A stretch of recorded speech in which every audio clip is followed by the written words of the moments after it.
अध्याय 4 दिव्य ज्ञान। भगवान श्री कृष्ण ने कहा, मैंने इस अमर योग विद्या का उपदेश सूर्यदेव विवस्वान को दिया और विवस्वान ने मनुष्यों के पिता मनु को उपदेश दिया और मनु ने इसका उपदेश इक्ष्वाकु को दिया। श्लोक 2। इस प्रकार यह परम विज्ञान गुरु परंपरा द्वारा प्राप्त किया गया और राजर्षियों ने इसी विधि से इसे समझा, किंतु कालक्रम में यह परंपरा छिन्न हो गई, अतः यह विज्ञान यथारूप में लुप्त हो गया। श्लोक 3।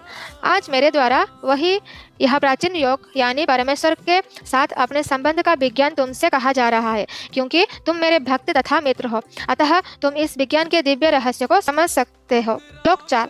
अर्जुन ने कहा, सूर्यदेव विवस्वान आपसे पहले हो चुके हैं, तो फिर मैं कैसे समझूं कि प्रारंभ में भी आपने उन्हें इस विद्या का उपदेश दिया था। श्लोक 5। श्री भगवान ने कहा, तुम्हारे तथा मेरे अनेकानेक जन्म हो चुके हैं, मुझे तो उन सब का स्मरण है, किंतु हे परम तप तुम्हें उनका स्मरण नहीं रह सकता। श्लोक 6।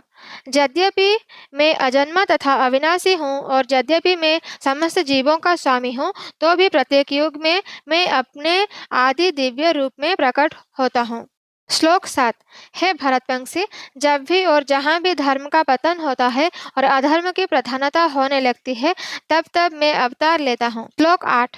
भक्तों द्वारा उद्धार करने, दुष्टों का विनाश करने तथा धर्म की फिर से स्थापना करने के लिए मैं हर युग में प्रकट होता हूँ। श्लोक 9। हे अर्जुन, जो मेरे आविर्भाव तथा कर्मों की दिव्य प्रकृति को जानता है, वह इस शरीर को छोड़ने पर इस भौतिक संसार में पुनः जन्म नहीं लेता, अपितु मेरे सनातन धाम का प्राप्त होता है। श्लोक 10। आसक्ति, भय तथा क्रोध से मुक्त होकर मुझ में पूर्णतया तन्मय होकर और मेरी शरण में आकर बहुत से व्यक्ति भूतकाल में मेरे ज्ञान से पवित्र हो चुके हैं।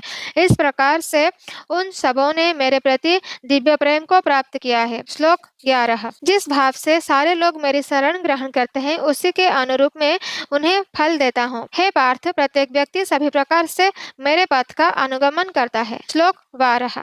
इस संसार में मनुष्य सकाम कर्मों में सिद्धि चाहते हैं, फलस्वरूप वे देवताओं की पूजा करते हैं। निसंदेह इस संसार में मनुष्य को सकाम कर्म का फल शीघ्र प्राप्त होता है। श्लोक 13।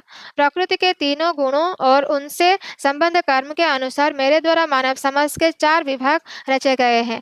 यद्यपि इस व्यवस्था का सृष्टा हूँ, किंतु तुम यह जान लो कि मैं इतने पर भी अकर्ता हूँ। श्लोक 14। मुझ पर किसी कर्म का प्रभाव नहीं पड़ता, ना ही मैं कर्म फल की कामना करता हूँ। जो मेरे संबंध में इस सत्य को जानता है, वो भी कर्मों के फल के पास में नहीं बनता।